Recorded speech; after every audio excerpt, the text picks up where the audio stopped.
So, at the time this video was uploaded, this movie hasn't come out in wide release yet. I got to see it a little early with AMC Theater's Screen Unseen program, where they charge $5 to come in on a Monday night to see a movie that won't be released for a couple weeks. The only catch being that you don't know what it is until it plays. You might see more movies from this program in the future on my channel. I somehow managed to miss hearing about this movie's existence before seeing it. I thought I had it down to 2 films, but it ended up being a completely different one. I didn't think I'd be too surprised here, but then the neon logo came up. Oh boy, we're seeing high art tonight. I went in completely blind. I didn't even know the title while it was playing. They didn't show it until the end credits. How is that the last thing I learned about a movie while I'm watching it? Except immediately afterward when I found out it was directed by Ava DuVernay, which in hindsight makes a lot of sense.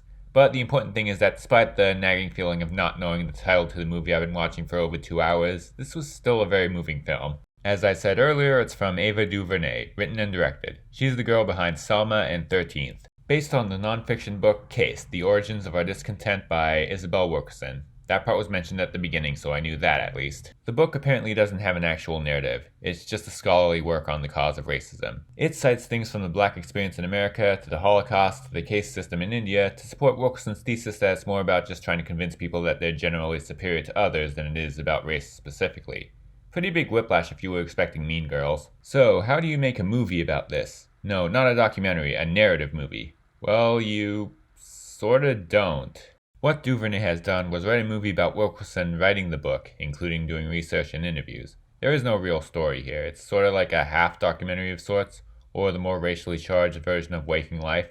So, as you may expect, this is more interesting when it's showing points from the book, but when it does that, it is very interesting. These points are thought-provoking and the anecdotes are disturbing. The professionalism of the characters and plot about doing research allows for deeper conversations on the subjects without having it feel unnatural or preachy most of the time. But this does more than just repeat the book's points. DuVernay's filmmaking enhances this kind of thing with flashbacks that are haunting, especially in the third act. This movie may be rated PG-13, but that does not hold back the emotional power. DuVernay is in her element here. She has made a name for herself documenting the black experience. I admit I'm not qualified much to talk about that experience, so I'll just say this is where her best and most well-known work has come from.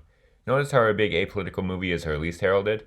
And here she does another good message movie. She might end up being the female Spike Lee. Case in point, Spike Lee's attempt at a high-profile apolitical movie was also a stinker.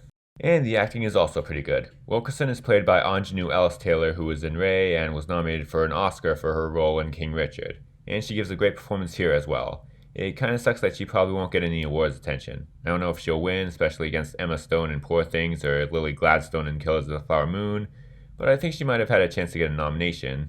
Maybe.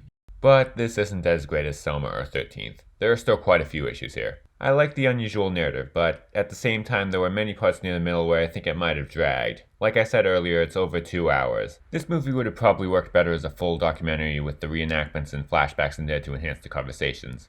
But despite that, this is still an interesting and informative movie about an important and relevant topic. It's not always the easiest watch, but a drama about institutional racism should be a difficult watch.